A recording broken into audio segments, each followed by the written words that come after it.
మంగళాపురంలో జమీందారు ఉండేవాడు. ఆ జమీందారు దగ్గర భువనగిరి అనే వ్యక్తి ఖజానా అధికారిగా పనిచేస్తూ ఉండేవారు. ఎంతో నమ్మకస్తుడు కూడా. భువనగిరికి వయసు మీద పడడం వల్ల పదవికి రాజీనామా చేయాలని అనుకుంటాడు. మరునాడు ఉదయం జమీందారు దగ్గరికి వెళ్ళి, జమీందారు గారు, నేను ఇంకా ఈ అధికారి పదవికి రాజీనామా చేయాలి అని అనుకుంటున్నాను. ఎందుకు భువనగిరి? అయ్యగారు, నేను ఇప్పుడు వృద్ధాప్యంలో ఉన్నాను. అందుకే ఈ పదవి నుంచి తప్పుకుంటున్నాను. నువ్వు ఇప్పుడు పదవి నుంచి తప్పుకుంటే నీలాంటి నమ్మకస్తుడు మళ్ళీ దొరుకుతాడా? అయ్యా, మీరు ఏమీ దిగులు పడకండి. కొత్త అధికారిని నేనే నియమిస్తాను. నేను దగ్గర ఉండి ఎవరు నమ్మకంగా పనిచేస్తారో వాళ్ళనే నియమిస్తాను. సరే, నీ మీద నాకు నమ్మకం ఉంది, మంచివారిని ఎంపిక చేస్తావని. మీరు ముందు ఖజానాకు కొత్త అధికారి కావాలి అని చాటింపు వేయించండి. అలా జమీందారు చాటింపు వేస్తారు. అర్హత కలిగిన వారు కొంతమంది వస్తారు. కొన్ని ప్రశ్నలు అడిగి తెలివితేటలు పరీక్షించి చివరకు ఇద్దరిని ఎంపిక చేస్తారు భువనగిరి. జమీందారు గారు, నేను వీళ్ళ ఇద్దరిని ఎంపిక చేశాను.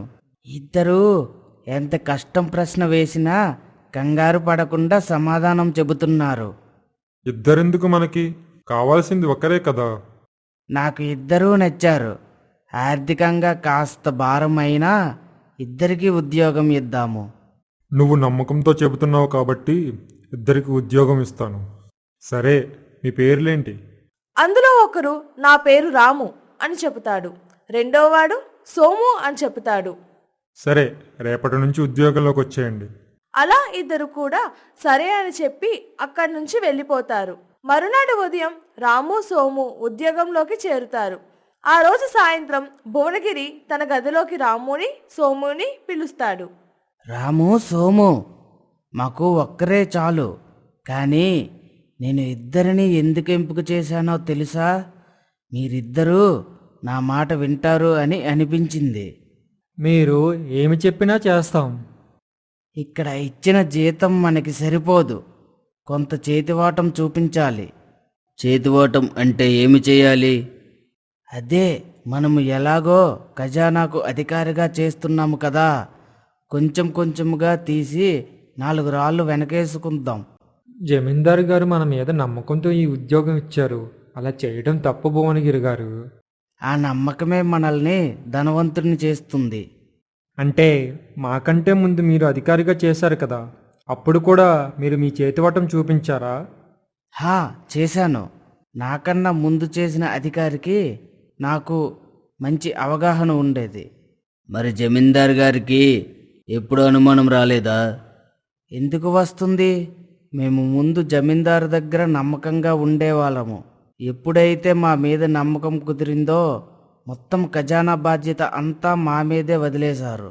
అప్పుడే నేను, నా ముందు ఉన్న అధికారి 4 రాళ్ళు వెనక వేసుకున్నాము. అప్పుడు సోము మనసులో ఇలా అనుకుంటాడు. అయితే నేను కూడా నమ్మకంగా పనిచేసి నా చేతివాటం అప్పుడు చూపిస్తాను. ఇప్పుడు ఇదంతా ఎందుకు చెబుతున్నానంటే, మనము కూడా అలాగే ఒకరికొకరు సహాయం చేసుకుంటూ ధనం సంపాదించాలి. ఆ విషయం చెప్పగానే, సరే భువనగిరి గారు, అలాగే చేద్దాం. రాము, మరి నువ్వు? అయ్యా, నేను ఆలోచించి రేపు చెబుతాను. సరే, రేపు బాగా ఆలోచించి చెప్పు. ధనం అందరికీ ముఖ్యం కదా. సరే అయ్యా. సరే, ఇక వెళ్ళండి. అలా రాము సోము వాళ్ళకి ఇచ్చిన గదుల్లోకి వెళ్ళిపోతారు. రాము, భువనగిరి గారు చెప్పింది ఒప్పుకోవచ్చు కదా? అలా చేయడం తప్పురా. మనకు అన్నం పెట్టే వాళ్ళని ఎప్పుడు మోసం చేయకూడదు. మనము ఏమి మోసం చేయడం లేదు, ముందు నుంచి మోసపోతున్నారు. భువనగిరి గారు మోసం చేస్తారు, మనం అతనికి సహాయం చేస్తాం, అంతే. ఒకవేళ దొరికిపోతే? ఒకవేళ మనం దొరికినా భువనగిరి గారు కూడా దొరికిపోతారు. కాబట్టి అలాంటి భయాలు పెట్టుకోకుండా అతను చెప్పేదానికి ఒప్పుకో. నేను ఆలోచించి రేపు చెబుతాను. బాగా ఆలోచించి మంచి నిర్ణయం తీసుకో. ఆ ధనంతో మీ కుటుంబం అంతా సంతోషంగా ఉంటుంది. అలా ఇద్దరూ మాట్లాడుకొని పడుకుంటారు. ఉదయమే లేచి సోము భువనగిరి దగ్గరికి వెళ్తాడు. సోము, రాము నీతో పాటు రాలేదేమి? నేను లేచేసరికి రాము లేడు. మీ దగ్గరే వచ్చాడేమో అని వచ్చేసాను. సరే ఆగు, నేను కనుక్కొని వస్తాను. అలా అందర్నీ అడిగితే రాత్రికి రాత్రి ఖాళీ చేసి ఊరు వెళ్ళిపోయాడు అని తెలిసింది. అక్కడ ఉన్న భటుల్ని రాము ఊరికి పంపించి రామును తీసుకొని రమ్మంటాడు.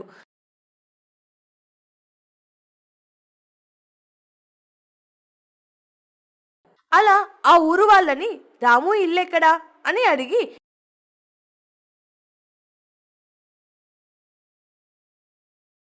రాము ఉన్న ఇంటికి వెళ్తాడు. ఎవరైనా ఉన్నారా?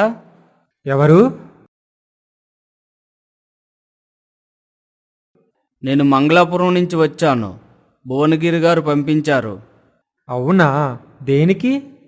అదే, మీరు రాత్రికి ఎవరికి చెప్పకుండా వచ్చేశారు కదా, ఆ విషయం తెలిసి నిన్ను తీసుకుని రమ్మని నన్ను పంపించారు. నాకు ఆ ఉద్యోగం చేయడం ఇష్టం లేదు, అందుకే ఎవరికీ చెప్పకుండా వచ్చేసాను. సరే, ఆ విషయం మీరే భువనగిరి గారికి చెప్పేయండి. సరే పద, వస్తాను.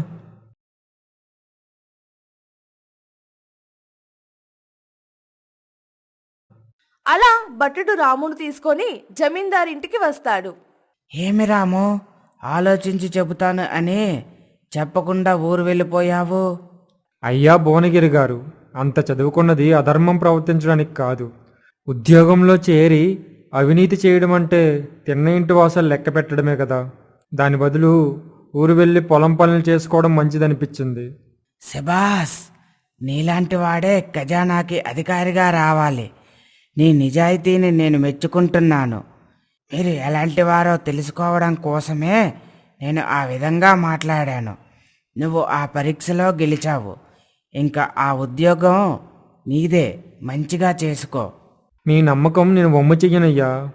జమీందారికి ఆ విషయం తెలిసాక శభాష్ భువనగిరి, నిజాయితీపరుణ్ణి ఎన్నుకోవడంలో నీ తెలివితేటలకు నా జోహార్లు. ధన్యవాదాలు జమీందార్ గారు. అలా రాము జమీందారు దగ్గర నమ్మకంగా పనిచేస్తూ సంతోషంగా జీవనం సాగించాడు.